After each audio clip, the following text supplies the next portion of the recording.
Are you dealing with hair loss and ever wondered if you're trusting the wrong people or who to trust? From fake credentials to dangerous products, misinformation is rampant, especially for those dealing with hair loss. But today we are breaking it all down with hair scientist Dr. Crystal Porter and PR expert and contributing writer to Essence Magazine, Alysha Light. Stay tuned to learn how to protect your crown. So grab your pen, your paper, your beverage of choice, and let's go. Hi, everyone. Welcome back to my channel. So, we are excited today. We have two amazing guests. We have Dr. Crystal Porter and Alysha Light. We're going to talk more with them and allow them to introduce themselves. But this alliance started actually through a comment that Alysha made on the channel a while back. And one conversation led to another, led to another. That conversation led to connecting with Dr. Crystal, who has done a previous video for us. I'll link that below. And again, I'll link that below. And the common theme that we had is that we wanted to help women who are dealing with hair loss. And so I'm excited to welcome Dr. Crystal Porter and Alysha Light to the channel. We want to give a little bit of an applause. Yay! Yay! And Hey, Liz. hi. So for today's discussion, we are going to talk about something that is near and dear to all of our hearts, and we're going to have our experts share their information, their guidance, their understanding around fraud in the hair care community, especially for women dealing with hair loss. And so today, let's look at this as a session of empowerment, of understanding, of enlightenment, and even so that we have some agency when it comes to advocating for ourselves, particularly as we deal with hair loss and looking for solutions. And so for that, what I'd love today is to, well, first introduce Dr. Crystal Porter to tell a little bit about herself. We'll have Alysha share a little bit about her background, and then we're just going to dive right in. So welcome, Dr. Crystal and Alysha. So how about you introduce yourselves, tell us a little bit about your background, and maybe even why this topic is of interest to you. Awesome. So, if you don't mind, I will go first. You said first, me. So Yep. hope I'm not jumping ahead. But I never ever thought that there was science in hair care ever until I was introduced just before I graduated from grad school. So I got my PhD in chemistry, actually polymer chemistry, and I looked at fibers, but a different type of polymer fiber, and looking at the interface of these fibers and how it reacted to different things in our environment. And it wasn't until I interviewed with a company called Unilever that they told me that my background was perfect for hair science because hair is a biomaterial. So it is a biopolymer. And so it allows me to have insight or be able to have insights and do the science to understand why our hair behaves the way it does. And so it was a perfect transition into industry after I graduated. And I was there for 2.5 years until I found out that L'Oreal opened up the Institute for Ethnic Hair and Skin Research back in the year, I believe they opened in either 2001 or 2002. And so just so happens I went to their conference, sat next to someone in HR, jumped ship because who would not want to be involved with research that pertains to themselves, My mom, my daughters, and my whole family. And so to be on the forefront of understanding what makes our hair behave the way that it does was an absolute dream. And so I worked there for over 10 and a half years. And then I took the leap of faith and resigned from L'Oreal and went back to my alma mater to help with grants and help students, just like myself when I was back in school. And people kept asking me about my expertise in hair. So I started Main Insights, and I was called B2C, meaning business to consumer. And it didn't take me long to realize that people wanted to look and feel beautiful. And I don't do hair, so I'm not in the profession to actually help them with that particular aspect of their problems. So they would come to me with problems, and as long as it was a hair problem, it was great. But as soon as they started talking about they were losing their hair and that theme kept coming up over and over again, I was like, okay, I need to know more information. Coincidentally, I met Dr. Jared Hampton Marcel, who works on the microbiome and understanding how microorganisms impact health internally and externally on the skin. And so he and I joined forces, and we've been collecting data ever since. And, that really is how I went to from B2C to B2B, business to business, and started collaborating with hair practitioners. Because in order for us to really understand what's going on with the hair and scalp, we have to be face to face with people to actually get the data. And a lot of practitioners have the data at their fingertips every time they service someone. So it just seemed like the perfect opportunity to start collaboration and to kill two birds, one stone. Get the information and also encourage and help practitioners to understand the science of what it is that they're doing. Mm-hmm. Thanks. Alysha, can you tell us a little bit about yourself?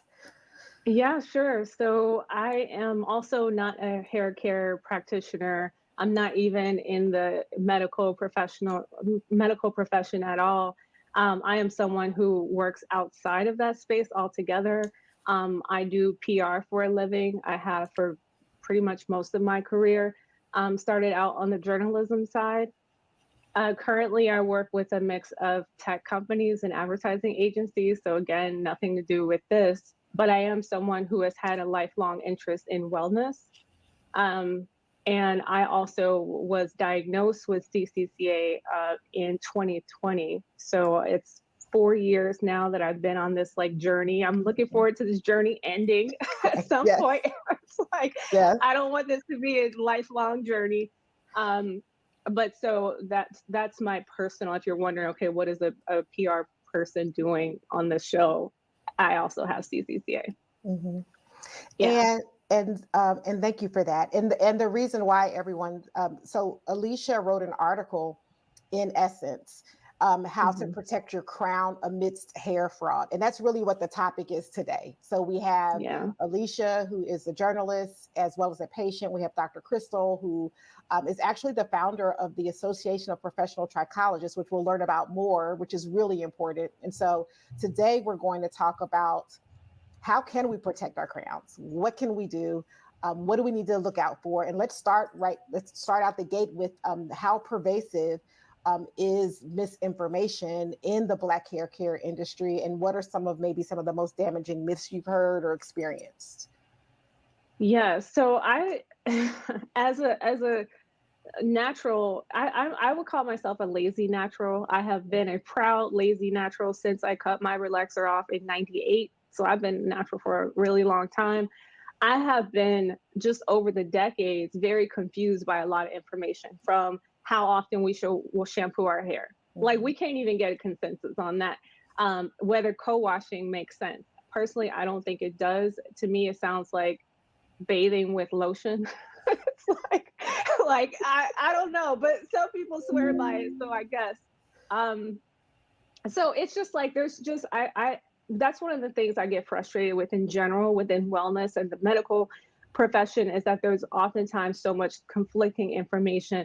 One year you're told avoid cholesterol levels, or then it's like, well, actually it's more nuanced than that. Or you're told to stay away from certain foods, and then the next year those foods are back in vogue. I don't like that. I don't like that at all. I find that very confusing. I don't, you know what I'm saying? So and when you bring hair into it, which to me is part of wellness, because your hair is a reflection of your overall internal wellness, as well as your mental and emotional wellness. It's just as confusing. And so I have been frustrated over the decades. I have made poor decisions and been, led blindly by people I thought were experts. And if you want me to touch on what led me to write the article, okay. So I actually have to back up. So to tell your viewers what had me write that article to begin with. So quick background. So as I mentioned, I was diagnosed with CCCA in 2020. This was in September of 2020, right after my 40th birthday. So happy birthday to me. It was like, but before that, like, the months before that, I sought out an expert who does a certain braiding technique and bills herself as the creator of this lock technique for your hair. It's a hair braiding lock technique. She's quite expensive. She does a lot of celebrity hair. If you look at her page, there's tons of notable celebrities. I'm not going to say who she is, but you know. And so I trusted that because she was the inventor, creator of this particular hairstyle, and by the way, she also says that she has a PhD in trichology. So I trusted, well, who better to give me this hairstyle than the woman who not only created it, but someone who has the highest degree you can possibly get in trichology. And then I had her do the braids. It was very expensive, but I'm thinking I'm paying for the best, right? I want the best for my hair, or so I thought. So fast forward several months, maybe 4 months after I get the braids taken out, I start having that dreaded pain, intense pain in my scalp. And I just want to be clear too. I'm not saying that the braids caused my hair loss, because I don't know that for sure. And I don't know that I believe that. Maybe it's just coincidental that after taking those braids out, the CCCA just, it just expressed itself. So I'm not blaming that on this woman who did my hair. However, later, as I was looking at things in hindsight, I realized that certain things just started to not add up. You know how you just look at things like in hindsight, you start connecting dots and you're like, that part didn't really add up, or that didn't really make sense, or I didn't really question this part at the time. And that's when I realized, I was like, how come something told me, it was just like, how come you don't know anybody else with a PhD in trichology? And I think it started there. And so I Googled PhD. Now this is like 3-4 years later. I Googled PhD in trichology, and I start to put the pieces together because I don't see any like programs touting this. The only thing that comes up is the woman who claims she has a PhD in trichology. That led me to Dr. Crystal's article that she published on Medium. What was it? Almost 7 years ago? Yeah. Yes. Almost 7 years ago. So this is just to connect the dots. I start putting pieces together of the puzzle from that whole experience. And I'm like, wait, this isn't adding up. I Googled just to verify, because I'm like, maybe I'm tripping. Like maybe this is a real thing. I don't see anything. And then I see Dr. Crystal's article that also debunks this whole notion, because guess what? We don't offer PhDs in trichology in the United States. It's not a thing here.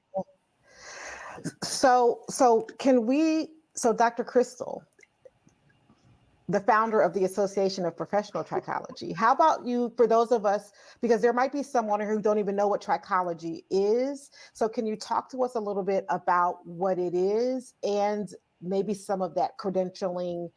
What does a legitimate credential look like? Because I have actually seen quite a few trichologists on Instagram and TikTok, but help us understand what it is, maybe in terms of trichology, and then we can maybe talk about what we should be looking for. Yes. So trichology is the study of, anytime you have a suffix of ology, that is study of. So it's study of the hair, diseases of the hair and scalp in particular. And a trichologist is someone who studies diseases of the hair and scalp. And so there are programs out there that aim to educate, usually hair practitioners, not always. There are no prerequisites, but a lot of hairstylists are interested in trichology because when they service the general public, people who sit in their seats have these issues and they're like, oh my gosh, I got trained to do hair, meaning to make people look and feel beautiful. But if they don't have hair, in order for me to do that, what am I supposed to do? So a lot of people seek more education, and there is this field that they can go into. And there are various programs out there. I'm not going to go into detail about any of them in this particular setting. But what I do want to say is, just like any educational program, there are different levels of quality. There are different levels of expectations. And so people really have to do their due diligence to understand whether or not the person who fulfilled their educational requirements, what they went through, and if it is right for them. And that is why I wrote the Medium article, because I think both practitioners and the general public are being bamboozled. And it's unfortunate because even professionals, so there are institutions out there that offer a PhD in cosmetology as well. And they're just taking people's money. And I think the passion for the practitioner to want to pursue something, more and to have a deeper understanding, I think that's genuine. And talking to, so since I've been on my own, I've spoken to so many people on a personal level, and I know that people really want the best for themselves and others, and they're really trying to prepare themselves. But unfortunately, there are just horrible people out there who see dollar signs and they are taking people's money. And so that's why I had the Medium article talk to the practitioner as well as the general public, because both need to be aware. And the reason, I just want to be clear too, the reason why that is so problematic is because, one, it's potentially illegal. I don't know that you can claim credentials that you don't actually have. That's deceptive, a deceptive practice. I'm not an attorney, obviously, so I don't know like what the official legalese would be, but it's misleading at least to tell people that you are this expert when you don't have the actual educational credentials.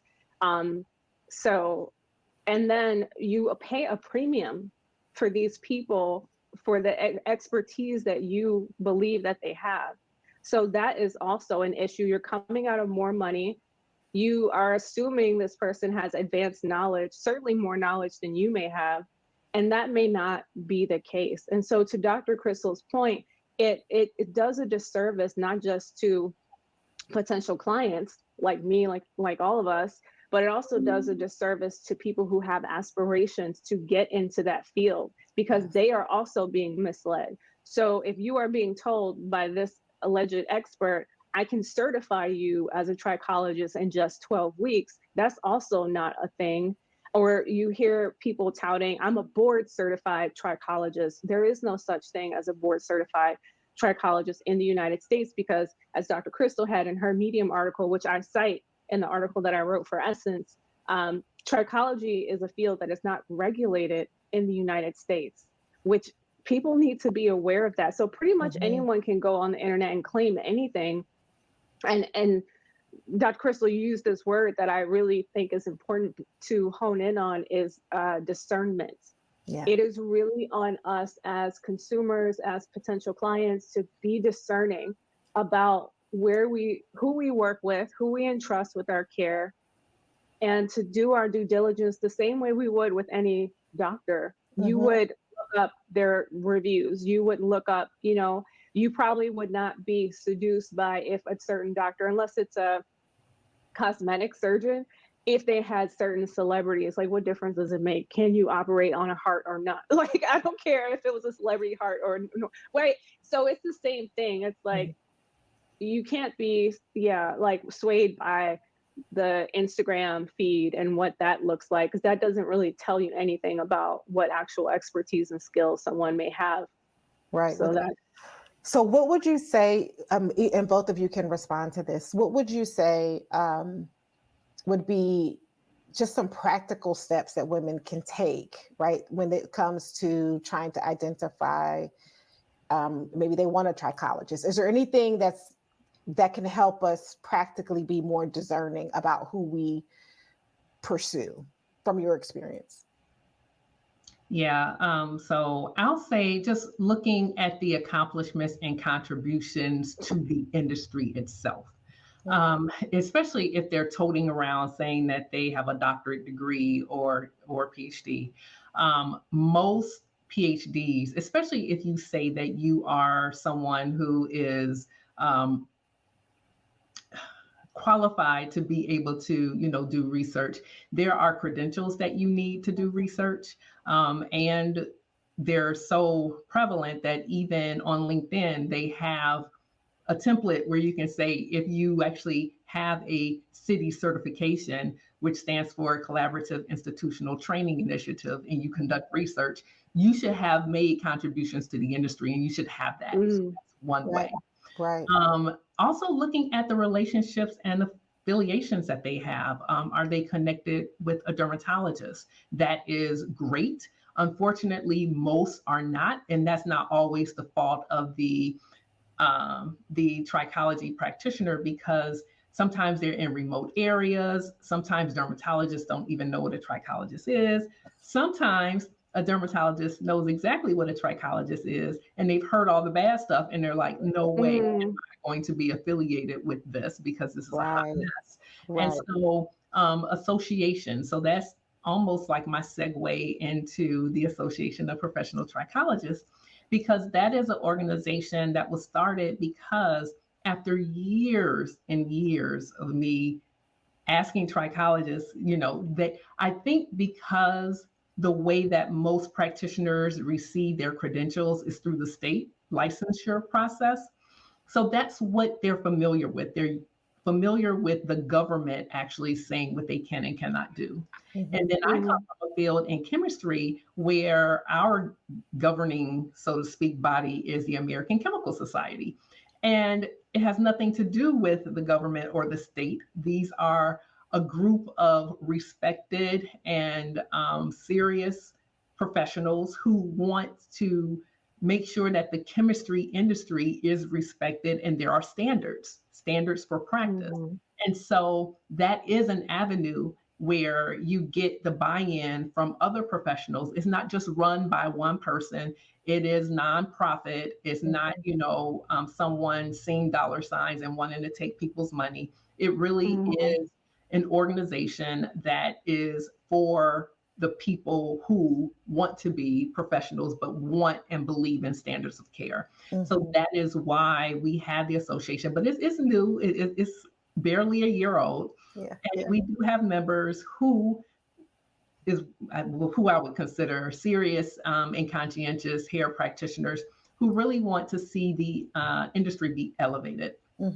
So that's what we're doing. So even knowing that someone is interested in that, so even though we don't have the credentialing part yet, we're working on it. It takes time and resources, and we're trying to work hard to get that going. But it's of the people for the people.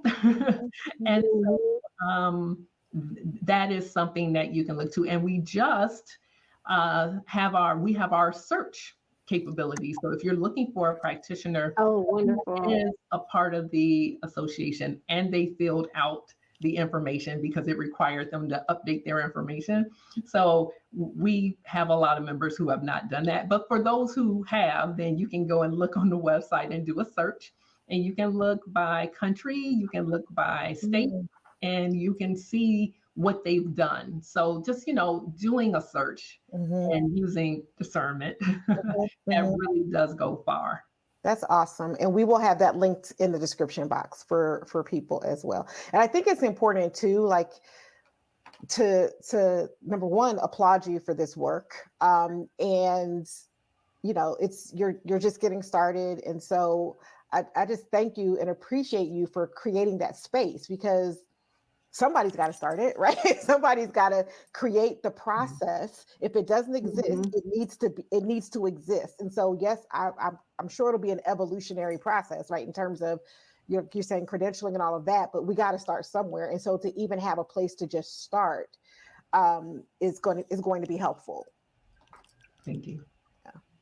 Yeah, speaking of that point, and then I'll go into like some of the other red flags as well to build on what Dr. Crystal shared. But you just reminded me too, like I think I spoke to you about this before, but since getting diagnosed, I have pretty much done all the things and tried a million things. Like I'm sure everyone who's dealing with hair loss, you try all the oils, you try minoxidil, you don't like it, you decide, like you take 5 steps forward and 5 steps back. But I kind of realized that I've been waiting on someone else to do an article, someone else to speak up, someone else to launch something. And it occurred to me, it was like, girl, you don't do this in any other area of your life. Like, why are you waiting around? So if you notice a space and it bothers you, you might be the person, and you might be the perfect person actually to do something about it. And maybe you can help mobilize others to support the cause.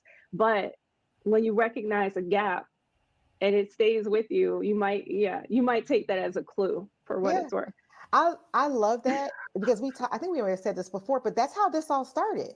I started the Mm, channel just because I didn't see anybody that looked like me, that was dealing with this scenario and had the journey that I was in. Most of the people, it's like I would use this oil and my hair was down here. Like that's just not my story. yeah, So I that's didn't not see the any. testimony. That's not my story. It's not my testimony. So, but and so that was the space that is feeling is just like I'm just sharing what I'm learning. I'm curious. I've been on this journey. The bald spots are gone, still fit, whatever. I'm on a journey and I'm just sharing the journey to help and encourages other. Here comes Alysha, Mm, who's like, I'm gonna fill it in with my strength, my area of strength. And there's Dr. Crystal filling it in. So all that, I'll just take a pause a minute to say, for those of you who are watching, there may be something that you can contribute as well. So yeah, if you see a gap, if you see a spot, please. this might be the note, the time, the reminder for you to step out on faith and maybe make your contribution even before you get the result that you think you should have. Because Alysha is in a scenario, I'm in a scenario where it may have grown back, but what I thought, I don't know where I'm at. I'm at a healing place, but I'm still moving, right? We're still That's moving right. because it's helping somebody else. So I'm glad you said that. Thanks for sharing it. Love that. Love that. Yes. So, So so red the red flag. flags. Okay. So to add to what Dr. Crystal was saying, I'll cover a few of the red flags that I discovered, through the research for the article, as well as just over the last 4 years.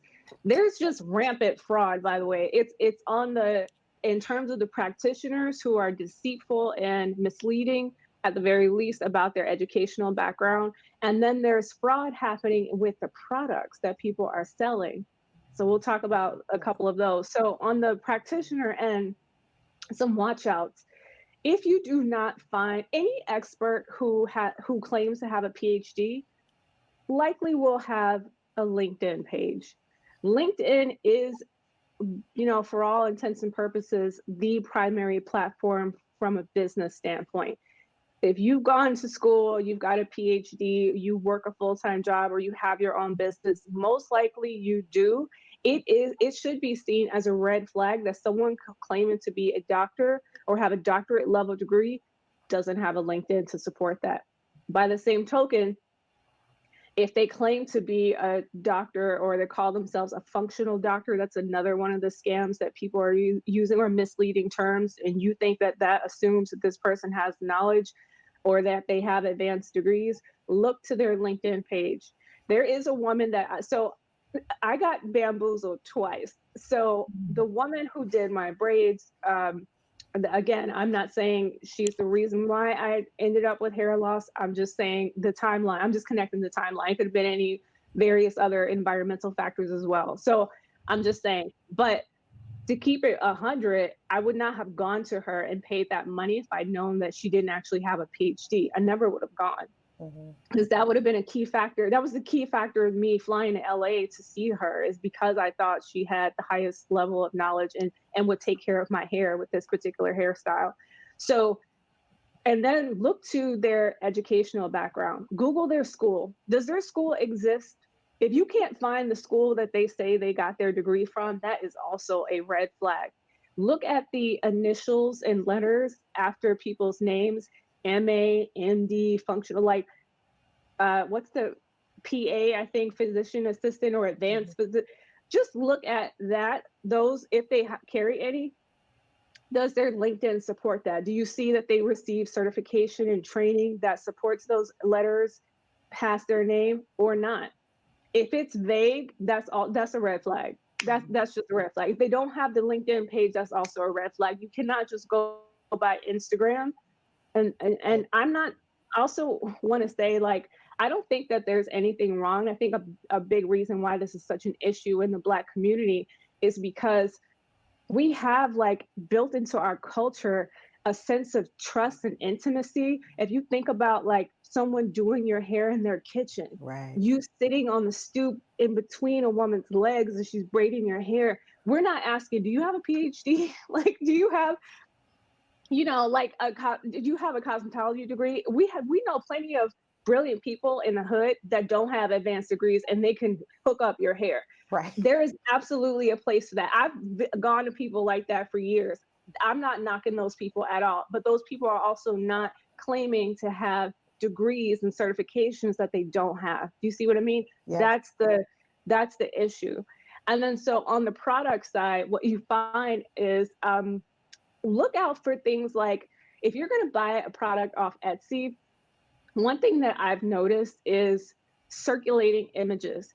If this person is claiming that their before and after picture resulted from their product, but you also notice another seller because some of these pictures are just, they stand in your head, especially if you have CCCA and you have a particular bald spot, and you see that same picture, same scalp skin tone, same. That is also, I'm going to send it to you and maybe you can drop it in, because there's one in particular that I started to notice, and I was like, wait a second, how are all these people using this before and after? It is a thing that people misrepresent their education. It is a thing that people misrepresent their products, and will say that the before and after is a result of their own products, but they're just showing you images. They're not direct, they're kind of implying, right? It's all you're seeing is a before and after. You don't know if that before and after came from their specific products or not. So be mindful of that. If you start to see the same picture going around, it's probably fake news. Like, don't bother. The last one I would say on the product end is, I noticed that some sellers are not transparent about the products and the ingredients listed in their products. Yes. What's up with that? If you're going to put something on your scalp, in your body, you should know what's in it. That's just basic. I saw, Dr. Crystal, the interview that you did with Lynn, and you said that, I never forget this. You were like, supplements and things like that are not FDA regulated, right? So they kind of work on the honor system. They're regulated, but it's not, so there are rules and regulations, but it's on the honor system. It's on the honor system. So I feel like that kind of happens, it seems like, with the product. So it does. If it just says essential oils, growth factors, just very vague terms, I would be very cautious. Again, use discernment if you want to take a risk and put that on your hair. Maybe if you do, maybe you can DM the seller, hey, can you provide a little bit more? Because that info should not be proprietary for them to tell. Because what if you're allergic to something in the product? You should know before if they have, like, cedar wood, for instance. I'm super allergic to cedar. I can't put that in my hair. But if it's not listed, and I have done this, I have bought products and then only to find out it contained ingredients I'm allergic to. So that's another thing to look out for. Yeah, it's actually against the Federal Trade Commission. You cannot sell a product that does not have the ingredients on the label. And so many sellers don't. And I think what's happening with the Etsy sellers is, because I'll see a lot of them post this, I can't say too much now because Etsy is, like, blocking us from selling our products, like, because it's, like, natural, we can't. So I feel like some legitimate, well-intentioned sellers are finding challenges navigating the rules and regulations about what they can say, because they can't make claims. So they have to be very careful, but that doesn't inhibit them from telling you what's in the product. So that's not an excuse, but So it sounds like a couple of things you shared with us. One is around checking LinkedIn for the professionals, right? Because that is a professional marketplace area, as one place to help with the discernment and help to understand, right? And then also reading the labels, asking for more information versus just going with general information. One thing I'm curious about this. I'm a question around for those who might tout certain credentials. There's Google Scholar, right? And so in Google Scholar is where if you've written an article, if you've been published in an article, your to what Dr. Crystal was saying, your contributions to the scholarly community, they could probably put somebody's name in that, right? And see if, if it comes up that you actually have been engaged in this work. Well, especially if they have a PhD, because right. there are I don't know nowadays any institution that will grant you a PhD before you published anything. So I didn't even think about that. Publish. Right. To publish. It would behoove everyone who's looking for some kind of, expert practitioner or what have you to just do your due diligence and look up that person's educational background. Especially, again, if you're going to be paying a premium, you're going to be flying out to see them, you're going to be spending your time and resources, you should know that person is who they say they are. Mm-hmm. And the other thing too, I think the reason why this runs so rampant in our community as well is because when it comes to Black women in our hair, we will spend what I have spent a fortune just over the last 4 years, but I previously also spent a fortune on hair care products, and I'm a lazy natural, right? But I love trying like new, and if somebody launches something new, I'm gonna try it. I love Issa Rae, I love Tracy Ellis Ross, I'm gonna support their products. I love Camille Rose. I have all of those. Like, I look like a CVS like Black girl haircut aisle in my bathroom. So it's like, right. So I think that everyone knows there's money to be had.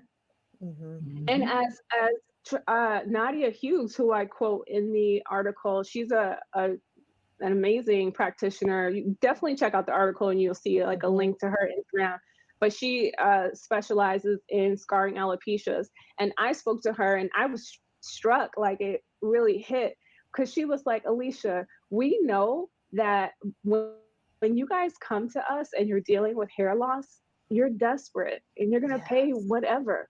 And I was like, she's right. Yep. I had someone, the other person who I felt bamboozled by is a woman who is out of the Atlanta area and calls herself Dr. Such and Such. And she says that she's a functional doctor. And I believed her because it didn't occur to me before that people would lie and misrepresent their educational. I didn't know that was a thing. So I was obviously very naive, definitely learned from my mistakes. And then come to find out, when I later paid $3,500 for her program, that basically amounted to me talking to her through a platform that she rarely even responded to. Complete waste of money.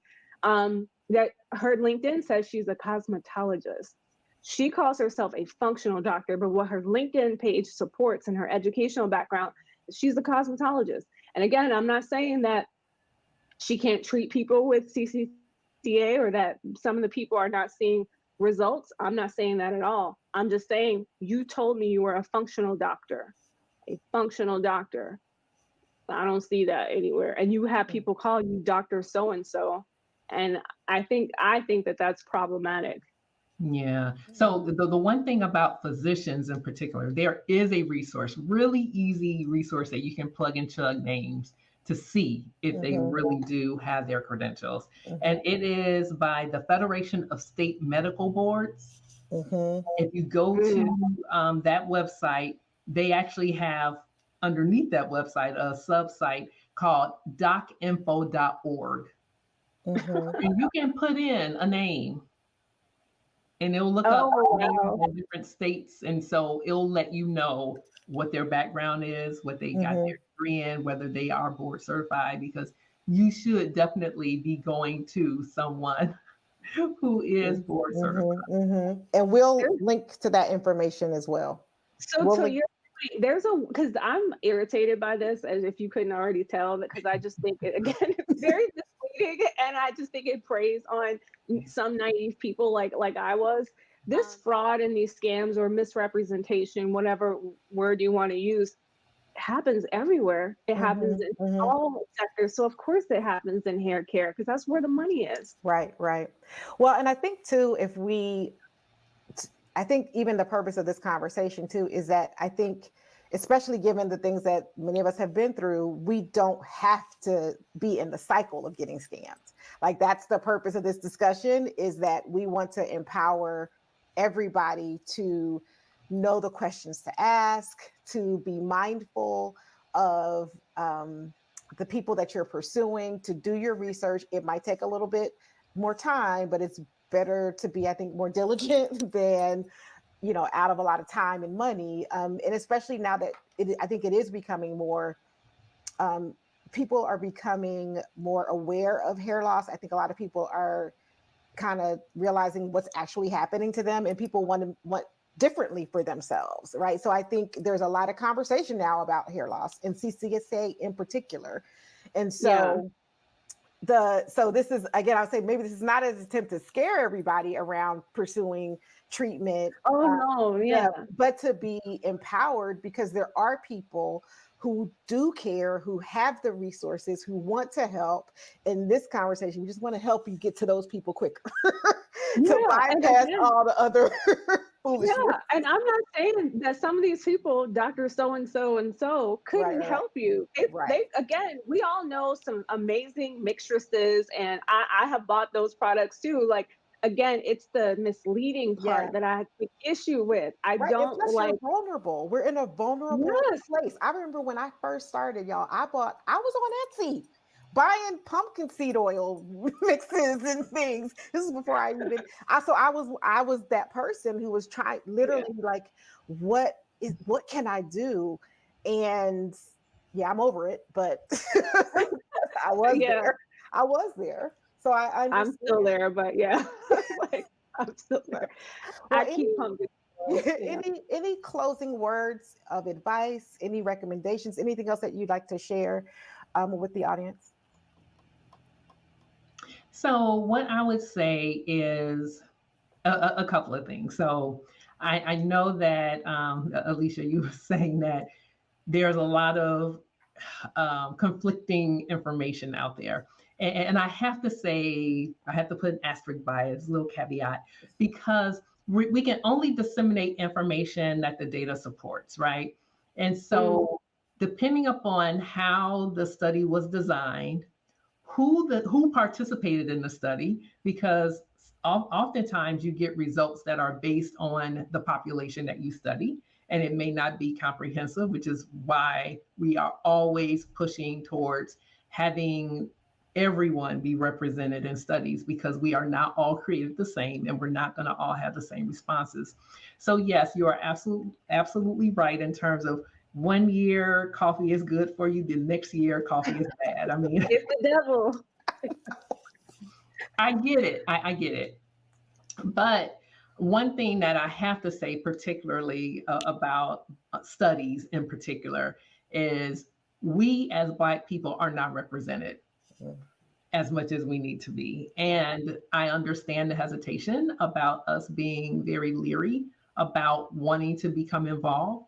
But in order for us as researchers to really optimize whatever advice we have, to really understand what's going on with the different types of alopecia and how it manifests, and why some people are more susceptible than others, and why some people are more responsive to treatment than others. Right. It's a reason for that. And thank goodness, as technology improves, our instrumentation is becoming more and more sensitive so we can better see what's going on. So when you have the flip-flopping of no, coffee's bad, oh, never mind, is good, it's because, one, it could have been analyzed differently or the population shifted. But I say all that to say we have to continue to be a part, we have to start being a part, but we have to continue to hold the companies accountable for what they're putting out there. Because if we demand as consumers that we're not going to buy